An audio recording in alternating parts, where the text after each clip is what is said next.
Welcome to the advance series of Python data science and machine learning. आज के इस session के अंदर हम देखेंगे पाइथन सेट्स के बारे में। सेट्स बेसिकली अनऑर्डर्ड होती हैं, जिसके अंदर जो भी आइटम आप स्टोर करोगे उनका कोई ऑर्डर नहीं होता। इसमें आप कोई भी डुप्लीकेट वैल्यूज़ जो हैं वो आप नहीं ऐड कर सकते। सारी की सारी वैल्यूज़ यूनिक होती हैं और एक बार जो आपने डेटा इसमें ऐड कर दिया आप उसको चेंज भी नहीं कर सकते, इम्यूटेबल्स होती हैं।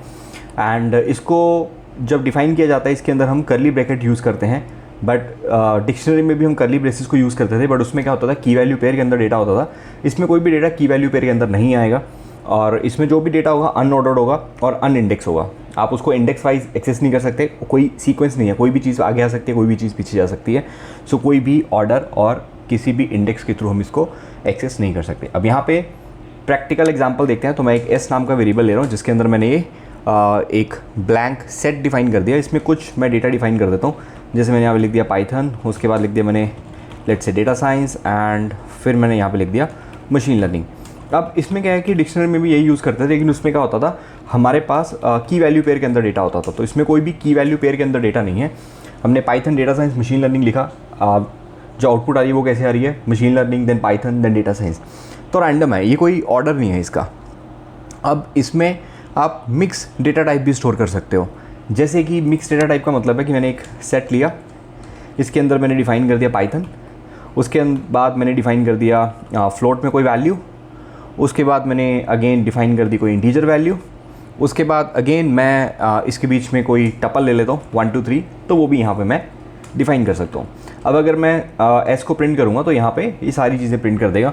तो उसने पहले फ्लोटिंग पॉइंट वैल्यू ले ली, देन इंटीजर ले ली, देन उसके बाद पाइथन स्ट्रिंग आ गई, उसके बाद टपल्स आ गई। तो कोई भी सीक्वेंस नहीं है, तो किसी भी तरीके से जो है ये आ सकता है। अनऑर्डर्ड होता है, इसको आप चेंज नहीं कर सकते, डुप्लीकेट वैल्यूज़ इसमें अलाउ नहीं होती हैं। और अगर मैं इसमें डुप्लीकेट वैल्यूज़ ऐड करने की कोशिश भी करूँगा तब भी यहाँ पे ये उसको शो नहीं करेगा। एरर तो नहीं आएगा, लेकिन डुप्लीकेट वैल्यूज़ आएंगी नहीं। जैसे मैंने पाइथन स्टार्टिंग में भी ऐड कर दिया और पाइथन मैंने लास्ट में भी ऐड कर दिया। अब जैसे इसको मैंने रन कर रहा हूँ तो पाइथन जो है वो सिर्फ एक ही बार आ रहा है, क्योंकि डुप्लीकेट वैल्यूज़ यहाँ पे अलाउड नहीं है। बाकी लेंथ फंक्शन के थ्रू हम चेक कर सकते हैं कि हमारे डेटा में कितनी वैल्यूज़ हैं। तो टोटल 3 वैल्यूज़ हैं। एंड उसके बाद अगर इसकी मैं टाइप चेक करूँगा तो टाइप से पता चल जाएगा कि ये मेरा एक सेट है। नेक्स्ट, इनकी वैल्यूज़ को एक्सेस करने के लिए हम फॉर लूप को यूज़ करते हैं। जैसे डिक्शनरी में तो हम इंडेक्स वाइज या लिस्ट टपल में इंडेक्स वाइज और डिक्शनरी में की वाइज एक्सेस कर लेते थे। इसमें अगर आपको इनकी वैल्यूज़ को एक्सेस करना है तो हमें फॉर लूप लगानी पड़ती है। तो फॉर लूप लगा देंगे, जैसे फॉर आई इन एस, तो आई में क्या हो जाएगा, एक एक करके इनकी वैल्यू आ जाएगी और यहाँ से हम प्रिंट कर लेंगे। तो ये एक मेथड है। इसके बाद अगर आपका एक सेट क्रिएट हो चुका है तो हम उनकी आइटम्स को चेंज नहीं कर सकते, लेकिन हम उसके अंदर क्या कर सकते हैं, नई आइटम्स को ऐड कर सकते हैं। तो उसके लिए ऐड नाम का हमारे पास यहाँ पे मेथड है। जैसे ये मेरे पास सेट है, इसके अंदर मुझे कुछ ऐड करना है, तो मैं यहाँ पे लिखूँगा s.add। क्या ऐड करना चाहते हो वो यहाँ पे डिफ़ाइन कर सकते हो। तो लेट से मैंने आईट्रॉनिक्स ऐड कर दिया, उसके बाद मैं यहाँ पे s को दोबारा प्रिंट कर लूँगा। तो यहाँ पे आप देखोगे आईट्रॉनिक्स जो है वो यहाँ पे ऐड हो चुका है। तो सिमिलर वे, अगर आपको एक सेट के अंदर एक आपके पास 2 डिफरेंट सेट हैं, आप उन 2 डिफरेंट सेट को आपस में ज्वाइन करना चाहते हो तो वो भी एक मेथड है। जैसे कि मेरे पास सेट 1 है जिसके अंदर मैं बेसिक एग्जांपल ले लेता हूँ 1 2 3 पड़ा है, और एक सेट 2 है जिसके अंदर मेरे पास 4 5 6 पड़ा है। अब मुझे सेट 1 के अंदर सेट 2 की वैल्यूज़ ऐड करनी है, तो हम set 1 dot update s2, set 2 की जो वैल्यूज़ हैं वो किस में ऐड कर दो, सेट 1 के अंदर। तो यहाँ पे जो सेट 1 है उसमें वैल्यूज़ आ जाएंगी 1 2 3 4 5 6। तो वैल्यूज़ कोई भी हो सकती है। मैंने ईजी वे में करने के लिए सारे नंबर्स ले लिए हैं, आप मिक्स कर सकते हो। तो उसके बाद नेक्स्ट आता है कि हम इनको आइट्रेट कैसे कर सकते हैं। तो जो भी, अब ज़रूरी नहीं है कि इसमें आपको सिर्फ सेट ही ऐड करना है, हम इसमें डिक्शनरी भी ऐड कर सकते हैं। या हम यहाँ पे ये भी कर सकते हैं कि मेरा जो डेटा है वो लेट से लिस्ट के अंदर पड़ा है, तो मैंने लिस्ट के अंदर ले लिया 4 5 6। तो अब अगर मेरे पास S1 के अंदर सेट है और S2 के अंदर मेरे पास लिस्ट है, तो भी मैं इसको यहाँ पे ऐड कर सकता हूँ। तो कोई भी आइटरेबल ऑब्जेक्ट हो, चाहे वो आपका टपल हो, चाहे आपकी लिस्ट हो, चाहे वो आपकी डिक्शनरी हो, कोई भी आप उसको ऐड कर सकते हो। नेक्स्ट है कि अगर इसमें से मुझे कुछ वैल्यूज़ को रिमूव करना है, तो वैल्यूज़ रिमूव करने के लिए हम ईज़िली यहाँ पे पहले अपना सेट प्रिंट करते हैं। तो S के अंदर मेरे पास ये 4 वैल्यूज़ पड़ी हैं। अब लेट से इसमें से मुझे रिमूव करना है पाइथन को, तो मैं यहाँ पे सिंपल लिखूँगा s.remove। क्या रिमूव करना है, पाइथन। तो मेरे सेट में से जो पाइथन है वो यहाँ से रिमूव हो जाएगा, राइट। अब दूसरा मेरे पास मेथड है कि मैं यहाँ से रिमूव को यूज़ कर सकता हूँ या मैं डिस्कार्ड फंक्शन को यूज़ कर सकता हूँ। तो जैसे मैं लिखूँगा S dot discard data science, तो मुझे यहाँ पे डेटा साइंस को डिस्कार्ड करना है, उसके बाद एस को प्रिंट करेंगे तो डेटा साइंस भी रिमूव हो जाएगा। तो आइदर आप रिमूव फंक्शन यूज़ कर सकते हो या आप डिस्कार्ड फंक्शन यूज़ कर सकते हो। अब रिमूव और डिस्कार्ड में डिफरेंस क्या है कि अगर डिस्कार्ड के अंदर मैं कोई ऐसी वैल्यू और ऐसी आइटम पास कर दूँ जो कि मेरे सेट के अंदर एग्जिस्ट नहीं करती, तो भी आपको एरर नहीं देगा। रिमूव के अंदर वो आपको एरर दे देगा, डिस्कार्ड के अंदर एरर नहीं मिलेगा। आपको लगेगा कि डिलीट हो चुकी है या वैल्यू प्रेजेंट थी तो उसने डिलीट कर दी, लेकिन ऐसा नहीं है। उसमें अगर एग्जिस्ट होगी तो डिलीट कर देगा, अगर एग्जिस्ट नहीं होगी तो आपको एरर नहीं देगा। अब दूसरा मेथड है हमारे पास पॉप। पॉप फंक्शन के थ्रू भी आप क्या कर सकते हो, आप वैल्यूज़ को रिमूव कर सकते हो, लेकिन सेट्स जो होते हैं वो अनऑर्डर्ड होते हैं, तो आपको पता ही नहीं लगेगा कि ये कौन सी वैल्यू को रिमूव कर देगा। अब जैसे मैं यहाँ पे एस को प्रिंट कर रहा हूँ और मैं लिखा S dot pop, S dot pop. अब यहाँ पे प्रिंट करते हैं एस को, तो इसने यहाँ पे मशीन लर्निंग को रिमूव कर दिया और अब मेरे पास बचा है आईट्रॉनिक्स। तो कोई भी वैल्यू जो है ये रिमूव कर देगा। एंड सिमिलरली अगर हम क्लियर की बात करेंगे तो ये आपकी जो सेट है उसको क्लियर कर देगा। तो अभी मैं दोबारा से ऊपर एक सेट ले लेता हूँ एंड लेट्स से एस में हमने दोबारा से सेट डिफाइन कर दिया एंड ये मेरे पास सेट है और अब मैं इसको यहाँ पे क्लियर करना चाहता हूँ। तो क्लियर करने के लिए मैं यहाँ पे लिख रहा हूँ एस डॉट क्लियर, तो जिससे मेरा पूरे का पूरा सेट क्लियर हो जाएगा। अब मैं इसको प्रिंट करूँगा तो यहाँ पे ये दिखाएगा ये एक एम्प्टी सेट है। अगर आपको पूरा सेट डिलीट करना है तो आप लिख सकते हो डिलीट एस। उसके बाद अगर मैं यहाँ पे प्रिंट करता हूँ एस को तो यहाँ पे एरर दिखा देगा कि एस इज़ नॉट डिफाइंड, क्योंकि सेट हमने यहाँ पे डिलीट कर दिया। डिलीट करने के बाद जब दोबारा प्रिंट करेंगे तो वो यहाँ पे प्रिंट नहीं करेगा। अब सिमिलरली अगर मेरे को कोई भी वैल्यू एक्सेस करनी है तो हम फॉर लूप लगा सकते हैं। सो हमने ऑलरेडी पीछे भी चेक किया था, तो यहाँ पे डुप्लीकेट वैल्यूज़ अलाउ नहीं होती हैं, तो पाइथन दोबारा नहीं आया। और इसके बाद अगर मैं इसको आइटरेट करना चाहता हूँ फॉर आई इन एस, तो यहाँ पे प्रिंट कर सकते हैं आई को, तो जिससे हमारे पास यहाँ पे एक एक वैल्यू प्रिंट हो जाएगी।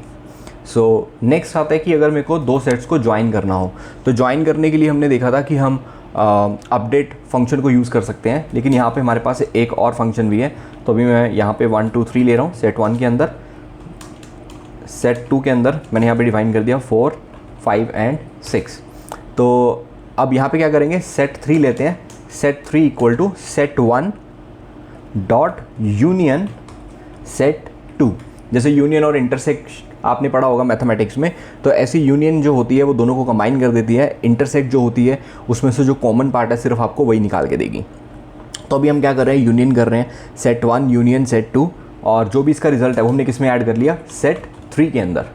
तो सेट 3 के अंदर अब हमारे पास क्या है, एक नया सेट मिल चुका है जिसमें 1 2 3 4 5 6 ये पड़ा है। लेकिन अपडेट में क्या होता था, अपडेट में वो एक ही जैसे सेट 1 के अंदर ही अपडेट कर देता है सेट 2 को, ठीक है, तो नया सेट नहीं मिलता। तो अगर मैं यहाँ पे लिख रहा हूँ सेट 1 के अंदर अपडेट कर दो सेट 2 की वैल्यूज़ को, तब मेरे पास सेट 1 के अंदर ये रिजल्ट आ जाएगा। तो नया सेट नहीं मिलता, ये दोनों में डिफरेंस है। तो दोनों यूनियन और जो अपडेट फंक्शन है ये दोनों ही डुप्लीकेट वैल्यूज़ नहीं लेके आएंगे। डुप्लीकेट वैल्यूज़ जो हैं वो यहाँ पे डिस्कार्ड हो जाती हैं, क्योंकि सेट्स में वैसे डुप्लीकेट वैल्यूज़ नहीं आती। अब नेक्स्ट आता है कि मेरे को सिर्फ और सिर्फ डुप्लीकेट वैल्यूज़ ही रखनी है, तब इसको कैसे यहाँ पे लेके आएंगे। तो सेट 1 यहाँ पे मैंने लिख दिया पाइथन, नेक्स्ट मैंने यहाँ पे लिख दिया आईट्रॉनिक्स, नेक्स्ट यहाँ पे लिख दिया मैंने डेटा साइंस, और एक सेट 2 ले लिया जिसके अंदर मैंने लिख दिया मशीन लर्निंग। उसके बाद अगेन मैंने यहाँ पे लिख दिया डीप लर्निंग, और यहाँ पे फिर से मैंने लिख दिया आईट्रॉनिक्स। अब जो आईट्रॉनिक्स है वो सेट 1 के अंदर भी और सेट 2 के अंदर भी है। अब यहाँ पे हम इसकी इंटरसेक्शन अपडेट करेंगे, तो उसके लिए हम लिखेंगे सेट 1 के अंदर यहाँ पे लिखेंगे intersection underscore update, intersection update S2। अब इससे क्या होगा कि सेट 1 को जब मैं यहाँ पे प्रिंट करूँगा तो इसमें जो डुप्लीकेट वैल्यूज़ हैं सिर्फ वही आएंगी जो आईट्रॉनिक्स दोनों में एग्जिस्ट कर रहा था, तो सिर्फ वो वैल्यू उसने उठाई है, बाकी उसने क्या कर दिया, सारे का सारा डेटा हटा दिया। तो S1 से वो डेटा हट गया जो सेट 2 के अंदर प्रेजेंट था, जो प्रेजेंट नहीं था, और जो सिर्फ दोनों में कॉमन था, सिर्फ वो डेटा यहाँ पे आएगा। नेक्स्ट है कि मेरे को सारी वैल्यूज़ रखनी है बट डुप्लीकेट वैल्यूज़ ना आए मेरे पास, बाकी सब कुछ आ जाए लेकिन डुप्लीकेट वैल्यूज़ नहीं चाहिए मेरे को। तो अब दोबारा से सेट 1 सेट 2 को दोबारा से डिफाइन करते हैं, तो उसके लिए हम यूज़ करते हैं सिमेट्रिक डिफरेंस अपडेट इस फंक्शन को। तो यहाँ पे लिखेंगे set 1 dot symmetric difference update set 2। अब इसमें क्या होगा, जो डेटा हमारे पास डुप्लीकेट है वो नहीं आएगा, बाकी जो डेटा है वो सारा आ जाएगा। तो जैसे आईट्रॉनिक्स है, यहाँ पे भी था, यहाँ पे भी था, तो ये दोनों में कॉमन था, डुप्लीकेट था, तो ये डेटा नहीं आएगा, बाकी सारा डेटा आ जाएगा। तो आईट्रॉनिक्स छोड़ के बाकी दोनों डेटा यहाँ पे मिल चुके हैं। So the symmetric difference method जो है that will return a new set but that contains only the elements that are not present in both the sets. ठीक है, तो सिमेट्रिक डिफरेंस जो मेथड है ये आपको एक नया सेट रिटर्न करता है और इसमें सिर्फ वही एलिमेंट्स होते हैं जो कि दोनों में प्रेजेंट नहीं हैं। सो सिमिलरली यहाँ पे नेक्स्ट चलते हैं और अब फंक्शन को ट्राई करते हैं। सिमेट्रिक डिफरेंस लिखेंगे, अपडेट नहीं लिखेंगे, एंड ये क्या करेगा, हमें एक नया सेट प्रोवाइड कर देगा।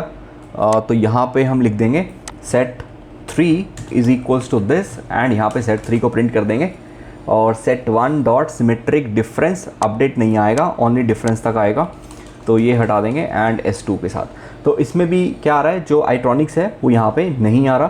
तो दोनों में डिफरेंस यही है कि ये आपका उसी के सेट के अंदर अपडेट कर देता है, ये आपको एक नया सेट प्रोवाइड कर देता है। तो this is all about Python sets. So इसका नेक्स्ट का जो सेशन होगा वो हम देखेंगे पाइथन के अंदर फाइल हैंडलिंग क्या होती है, कैसे हम फाइल्स के अंदर डेटा स्टोर कर सकते हैं। सो मिलते हैं नेक्स्ट के सेशन में। Thank you.